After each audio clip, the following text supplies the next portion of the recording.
My name is Richard Andrew. I'm President of the Methodist Conference for 2025 to 26. The presidential theme this year is Our Story, Our Song, and this video has been recorded to kind of share a bit of my experience during the course of the year so that I can tell you a little bit about the realities of my story. I'm living with prostate cancer as a condition, and I first discovered that in April, May of last year. I'd been for a routine medical at the end of March, and just as the medical was about to finish, the GP turned to me and she said, "Would you like a PSA test? A test for proteins within the blood, which might be an indication of prostate cancer." Everything seemed to be routine, but a couple of days later she rang me. She said that I had a PSA of 440. Most men in my age bracket would have a PSA of about 1 to 4, so 440 was off the scale. So I went in initially for a conversation with the consultant urologist. He indicated actually that the outcome was pretty grave, and so I said to him directly, "How long do I have?" And he said possibly 2 to 3 years, but I've seen people live as long as 10. So I said to him, "Have you given me all of the results?" And he said yes, he had given me all the results. I said, "What about the results of the bone scan?" And he said, "Well, you didn't have a bone scan." I said, "Well, I did have a bone scan." And he went off into another room, and he obviously had discovered the bone scan that had never happened. And he came back in a few minutes later and he said to me, "You've been very lucky." And it was, within a matter of minutes, I'd moved from, I potentially got 2 to 3 years left to live, through to actually we may be able to treat this. The hardest thing about the diagnosis was telling my children, because I think when the news was broken to me and my wife, whilst it was painful, there was a sense of, okay, at least we know the reality.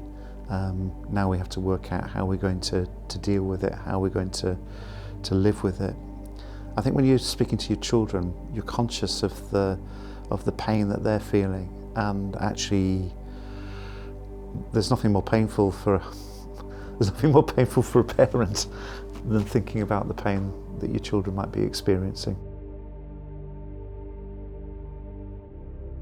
Yeah, it's a time of real kind of anxiety, really. I think you're kind of travelling with this kind of shadow that's accompanying you, and of course it was a kind of time as well when I was preparing for the conference.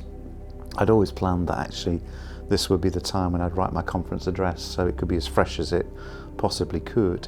And then I found myself actually writing a conference address right in the midst of this huge thing that was happening in my life.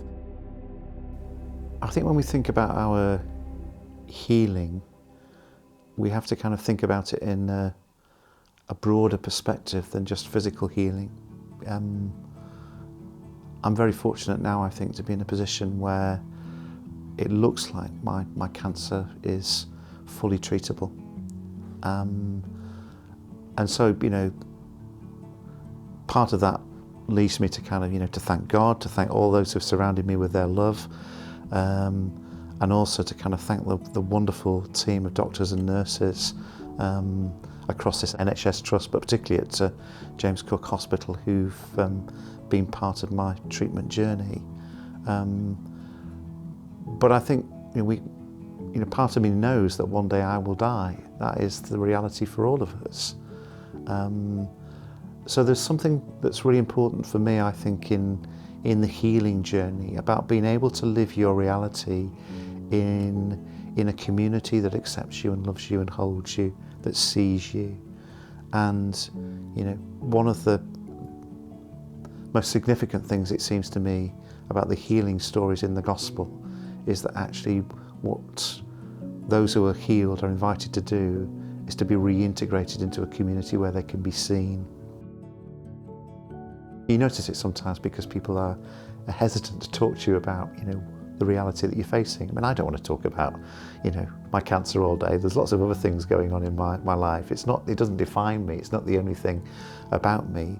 And yet you can still detect the kind of hesitancy. I understand it, that people feel about talking to you about something that is your truth, your reality. So it has been really important to me, I think, to feel accepted as I am with the reality, the truth that I'm living at the moment.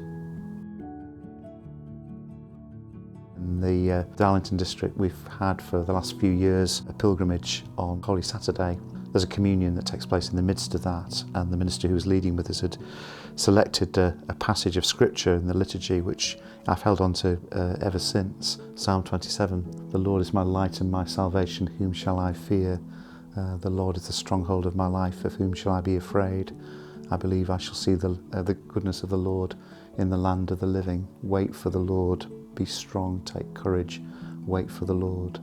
That idea of waiting in a period of acute anxiety, I think, became something that was really important to me, but yet actually having this sort of sense that somehow God was in the midst of this, even if it was difficult to see at that point.